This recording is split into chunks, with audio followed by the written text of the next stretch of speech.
Halo saudara, apa kabar Anda hari ini? Sapa Jatim kembali hadir ke hadapan Anda bersama saya Virgianti Kusuma. Pilkada serentak akan digelar 27 November 2024. Tahapan pilkada segera memasuki proses pendaftaran pasangan calon. Ada 38 kota dan kabupaten yang akan memilih wali kota atau bupati di Jawa Timur, termasuk memilih gubernur, wakil gubernur Jawa Timur. Tidak terkecuali warga Surabaya juga akan memilih wali kota dan wakil wali kota periode 5 tahun mendatang. Bagaimana mekanisme pendaftaran Pilwali Surabaya 2024? Kami akan membahasnya bersama Bapak Bakron Hadi, Divisi Teknis Penyelenggaraan Komisioner KPU Surabaya. Selamat datang di Sapa Jatim, Pak Bakron. Terima kasih waktunya. Terima kasih. Baik. Untuk mengetahui bagaimana rincian mekanismenya, Pak Bakron, saya ingin menanyakan sebentar lagi tahapan pilkada memasuki pendaftaran. Ini kapan dibuka? Pendaftaran untuk Pilwali Kota Surabaya dan Wakil Wali Kota Surabaya itu kita awali dulu pada pengumumannya pada tanggal 24, 25, 26 Agustus. Setelah itu baru tanggal 27, 28, 29 Agustus maka KPU akan menerima pendaftaran pasangan calon wali kota dan wakil wali kota Surabaya. Itu tanggalnya tanggal keramat itu. Baik, itu harus diingat-ingat ya tanggalnya. Dan pada saat pendaftaran apakah ada syarat khusus yang harus dipenuhi oleh pasangan masing-masing calon? Awalnya untuk syarat pencalonan dulu. Syarat pencalonan itu adalah kelompok atau kalau calon perorangan kota Surabaya sudah lewat ya. Pada bulan Mei, seingat saya itu sudah lewat. Terus untuk yang diusung oleh partai itu ada beberapa. Pertama berkaitan dengan jumlah kursi yang dimiliki dan juga perolehan suara yang didapat pada proses pemilu kemarin. Mohon maaf ini jangan dikaitkan dulu dengan hiruk pikuk ya. Hiruk pikuk putusan MK yang terbaru itu. Kita masih merujuk pada PKPU 8. Nah nanti kita lihat petunjuk lebih teknis dari KPU RI berkaitan dengan apa yang terjadi di pusat. Nah nanti tinggal KPU Surabaya ini menyesuaikan saja dengan apa yang menjadi petunjuk KPU RI. Baik, berarti nanti bagaimana teknisnya tetap mengikuti dinamika politik yang ada di pusat begitu ya Pak? Ya kalau dinamika politiknya kita nggak ngikuti. Tapi kalau dinamika tentang putusan pengadilan, terus juga ada revisi Undang-Undang Nomor 10 tahun 2016 yang mengatur tentang pilkada itu, yang selanjutnya nanti dilanjutkan dengan PKPU dari KPU RI ya, itu yang kita ikuti. Kalau dinamika politiknya kita enggak masuk. Karena pada prinsipnya KPU itu hanya melayani saja sesuai dengan regulasi yang dibuat. Gitu. Baik, nah nanti pada saat pendaftaran, misal harus datang satu pasang calon, apakah harus dua-duanya begitu? Karena pernah kejadian pada tahun 2015 hanya datang cawali dan kemudian ternyata akhirnya gugur. Di regulasinya begitu masih sama. Jadi pasangan calon yang mendaftar itu harus datang dua-duanya di kantor KPU. Nah, dan juga diiringi oleh para pengusul, partai pengusulnya. Masih sama. Kemudian syarat administrasi apa saja yang harus dibawa ke KPU? Satu diantaranya ya, tidak saya dengan terperinci. Satu berkaitan dengan surat pengusul yang dari partai mana saja yang mengusul pasangan calon tersebut itu harus dibawa. Yang kedua tentang kesehatan, terus juga harus memiliki NPWP itu, terus surat pengadilan tidak pernah melakukan perbuatan tercela berdasarkan putusan pengadilan, terus juga tidak dinyatakan pailit oleh pengadilan negeri atau pengadilan niaga. Sebenarnya punya kewenangan setahu saya untuk membuat surat tersebut. Itu diantaranya, Mbak. Ya, masih terkait soal syarat pendaftaran. Untuk calon wali kota atau wakil wali kota, apakah harus atau boleh didampingi oleh siapa saja? Kalau di PKPU 8 itu ditunjuk ada dua ya. Ini yang namanya pengusul dengan namanya mendampingi. Kalau yang mendampingi masuk di ruangan, nanti ada satu didampingi oleh yang partai pengusul, ada biasanya ketua dan sekretaris. Itu pada proses pendaftaran. Karena tadi Mbak Virgi pakai bahasa mendampingi, biar tidak jumbo pemahamannya. Yang satu lagi nanti di proses pemeriksaan kesehatan, siapa yang mendampingi. Itu sudah ditetapkan di PKPU-nya.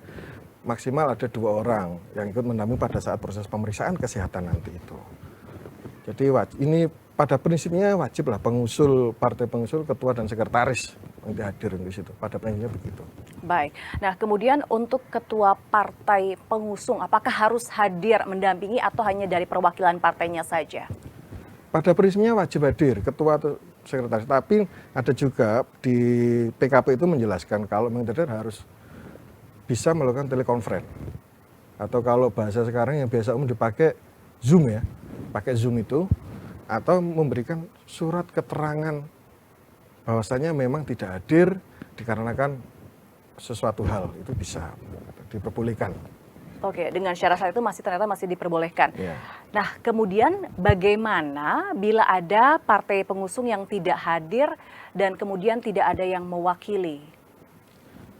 Ini kalau tidak ada yang hadir dan tidak ada keterangan mewakili, sangat mungkin nanti partai tersebut dampaknya bisa tidak menjadi bagian dari partai pengusul. Secara administrasi seperti itu ya? Iya, kan eman.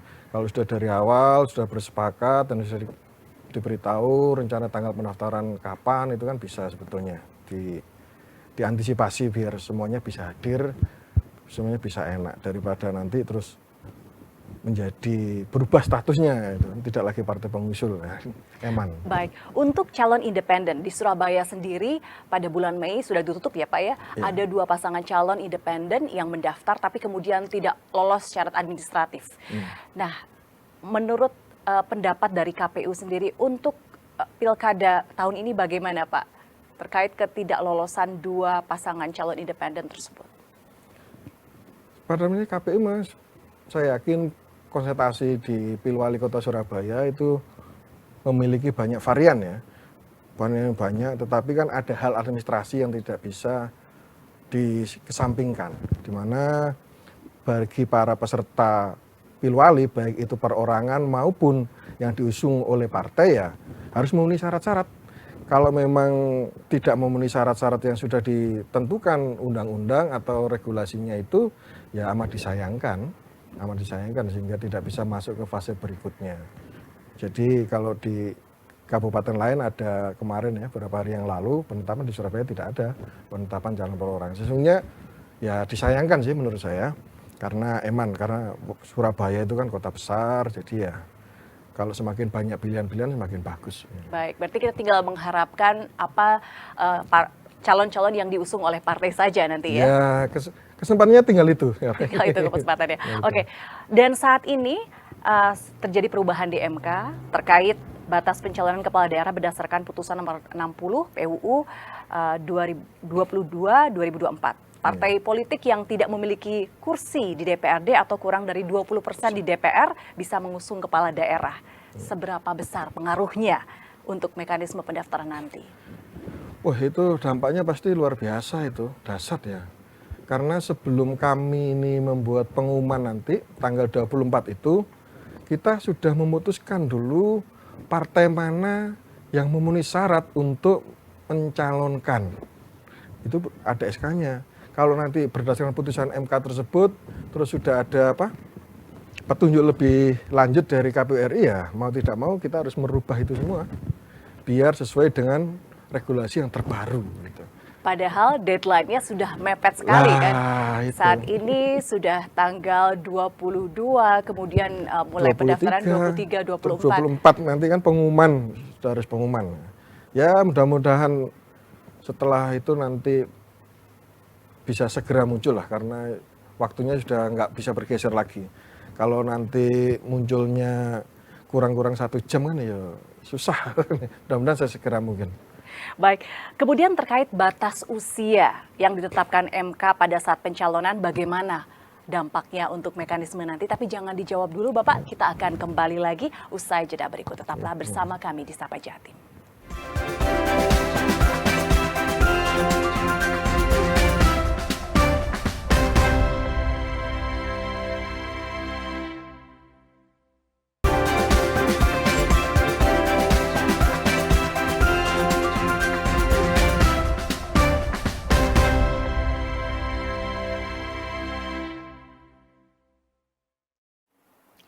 Masih di Sapa Jatim, Saudara, bagaimana rincian mekanisme pendaftaran Pilwali Surabaya 2024? Kami masih akan membahasnya bersama Bapak Bakron Hadi, Divisi Teknis Penyelenggaraan Komisioner KPU Surabaya. Nah Pak, tadi kita membahas soal batas usia yang ditetapkan MK pada saat pencalonan. Ini kan sedang bergejolak di pusat ya. Bagaimana dampaknya terhadap nanti proses pendaftaran? Ada dua aturan ya yang menyangkut usia itu. Kalau di Undang-Undang Pilkada ada usia 30 untuk gubernur, 25 untuk bupati atau wali kota. Tapi di putusan MA sebetulnya, MA memberikan penafsiran bahwasanya usia 30 atau usia 25 itu bukan dihitung pada saat pendaftaran, tetapi dihitung pada saat dilantik menjadi kepala daerah. Nah itu nanti patokannya di situ, karena setahu saya sudah keluar juga perpresnya yang tanggal pelantikan. Nanti bisa di cross check ya, di tanggal pelantikannya bulan berapa itu. Tapi mudah-mudahan nanti di revisi undang-undang terbaru ini yang dilakukan oleh DPR juga menyangkut itu dan memberikan kepastian kira-kira seperti apa, di usia berapa itu nanti bisa dijadikan patokan biar tidak lagi banyak regulasi yang harus kita lihat apakah sesuai dengan putusan MA itu harus pada saat pelantikan atau bagaimana ya. Kalau nanti direvisi dan disebutkan pada tanggal itu ya gitu yang kita pakai. Baik, berarti KPU kira-kira akan bekerja ekstra kilat ya dalam beberapa hari ini? Ya, membaca dan melakukan lah. Itu mirip kayak kerjanya Pak Polisi yang di lapangan di jalan raya. Jadi, membaca aturan, kalau ada yang melanggar langsung ditilang atau dibiarkan. Mirip-mirip begitu akhirnya. Semuanya gerak cepat. Hanya waktunya super cepat begitu ya Pak ya? Memang dinamikanya seperti itu. Kalau misalnya ada perubahan undang-undang terkait hal ini, KPU akan ikut yang mana Pak? Terkait dari ketetapan dari MK dan juga perubahan undang-undang dari DPR. Pasti kita akan ikut yang regulasi terbaru. Regulasi terbaru. Begini, kalau tata urutannya itu putusan MK itu tindak lanjutnya adalah pada perubahan undang-undang. Kalau apakah putusan itu dibatalkan atau bagaimana. Nah, hari ini kemarin kan sudah dibahas di DPRD itu kelihatannya bahwasanya akan ada revisi berkaitan dengan undang-undang calon kepala daerah. Dan itu biasanya kan pasti juga berkaitan dengan putusan dari MK dan juga penafsiran dari MA tentang batas usia. Ya itu nanti yang akan kita pakai. Oke, nah terkait pasangan calon yang akan mendaftar di Pilwali Surabaya, saat ini kan baru nampak hilalnya ada satu pasangan calon. Bagaimana jika nanti sampai batas waktu terakhir ternyata hanya ada satu pasangan calon itu yang mendaftar?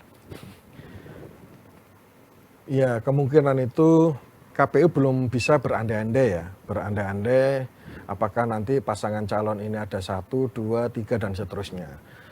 Tetapi pada prinsipnya KPU tetap akan melayani berapapun pasangan calon yang akan daftar di KPU Kota Surabaya.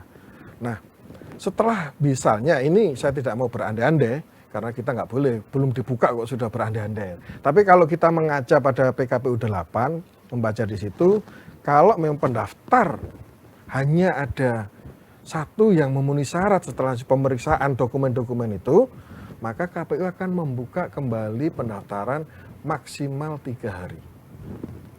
Maksimal 3 hari untuk partai atau masih bisa kemungkinan untuk calon independen? Untuk partai. Untuk calon independen sudah tidak bisa sama sekali ya? Karena independen itu syaratnya panjang. Jadi nggak bisa kalau itu dimasukkan. Ya di PKP ini syarat dari partai. 3 hari untuk partai. Iya. Nah, kemudian kita juga masih menantikan kan dinamika apakah persyaratan 20% itu harus dipenuhi atau tidak. Karena itu kan juga akan menentukan apakah partai memiliki kemampuan untuk mendaftar atau tidak ya Pak. Kalau persentase itu sudah pasti diubah ya, karena ada putusan MK yang membatalkan itu. Di putusan MK nomor 60 yang terbaru kemarin, kalau saya baca di amar putusannya, di halaman 77 dan 78 itu sudah tidak memakai itu prinsipnya, tetapi memakai persentase perolehan suara di daftar di DPT, daftar pemilih tetap. Gitu. Kalau Surabaya hitung-hitungan kemarin berapa? 6,5 kalau nggak 7%. 6,5 sampai 7%, ya. Iya, Itu kira-kira berapa dari jumlah warga kota Surabaya? 6,5 misalnya kalau kita lihat dulu nanti di DPT-nya, kalau memakai DPT pileg kemarin ya harus kita hitung dengan pasti ya, saya nggak bisa mereka-reka. Karena kalau memakai DPT pilkada hari ini belum ada penetapan DPT pilkada. Tapi kalau memakai DPT pileg dan pilpres kemarin sudah ada, nah tinggal kita sesuaikan saja nanti persentasenya secara pasti berapa. Baik, beralih ke DPT untuk pilkada ini. Di beberapa daerah kan ada perubahan ya Pak ya, berbeda dengan DPT pada saat pileg. Nah untuk kota Surabaya sendiri apakah mengerucut atau justru membesar untuk DPT-nya? Kalau Surabaya DPS ya, hari ini masih DPS, belum DPT, daftar pemilih sementara, yang beberapa hari yang lalu kita tetapkan dan juga sudah ditetapkan di Jawa Timur, itu ada penurunan jumlah DPS. Ya itu rasional karena yang boleh memilih saja berbeda kan. Karena ini ngomongnya Pilwali Surabaya, maka sudah pasti harus warga Surabaya. Sekalipun orang luar domisilinya di kota Surabaya lama, tapi kalau secara administrasi kependudukan dia tidak menjadi warga Surabaya tidak bisa. Kalau di pileg pilpres kemarin kan beda. Yang penting warga Indonesia punya KTP dia bisa nyoblos. Nah itu beda. Bedanya pasti menurun dari jumlah pileg pilpres. Oke, kemudian bisa dijelaskan lagi mengenai kapan deadline untuk dari perubahan DPS ke DPT tersebut? Perubahan penetapannya. Oh, penetapan. Tanggal penetapannya. Nanti di bulan berapa ya? Saya maaf, itu lupa ya pastinya. Tapi nanti kita masih proses panjang kok untuk penetapan itu. Baik. Kemudian kembali lagi ke Pilwali Surabaya. Jika memang hanya satu pasangan calon, artinya lawan kota kosong. Apakah KPU sudah mengantisipasi hal ini? Enggak sih, KPU enggak mengantisipasi apa-apa ya. Karena aturannya sudah ada sebetulnya. Jadi kalau ini guyonan aja ya, guyonan kemarin itu. Kalau ininya kota kosong, ya kita ikuti aja di aturan mainnya di pilkada, di undang-undang pilkada itu menjelaskan ya kertas suaranya masih sama. Kalau satu ya ini dipasang, satunya tidak ada foto kan begitu aja. Ini guyonannya begini, mau calon itu 4, 3, 2, 1, kertas suaranya tetap satu lembar. Biaya pengadaannya tetap satu lembar, jumlah KPPS-nya masih sama, jumlah PPS-nya sama. Atau mungkin ada tambahan sosialisasi kepada masyarakat karena terkait ini kan tidak memilih 2 pasang atau 3 pasang calon, tapi hanya 1. Ya mungkin itu akan menjadi hal baru ya di kota Surabaya karena selama ini belum pernah terjadi. Ada satu pasangan calon, yang satu berhadapan, kalau itu bumbung kosong itu kan bahasa pemilihan kepala desa yang dipakai itu. Ya, tetapi ya bagus juga kalau mungkin KPU perlu melakukan hal-hal ekstra ya biar difahami oleh masyarakat. Bila mana setuju tidak setuju, ya yang dicoblos siapa, yang tidak dicoblos mana. Nah, terkait pengamanan tentunya harus ada persiapan khusus kalau yang ini ya Pak ya. Oh iya. Dan kita akan membahasnya terkait pengamanan pendaftaran Pilwali Surabaya 2024, terutama dengan adanya gejolak di masyarakat terkait keputusan MK dan perubahan undang-undang oleh DPR. Dan kami masih akan membahasnya bersama Bapak Bakron Hadi, Divisi Teknis Penyelenggaraan Komisioner KPU Surabaya, usai jeda berikut. Tetaplah di Sapa Jatim.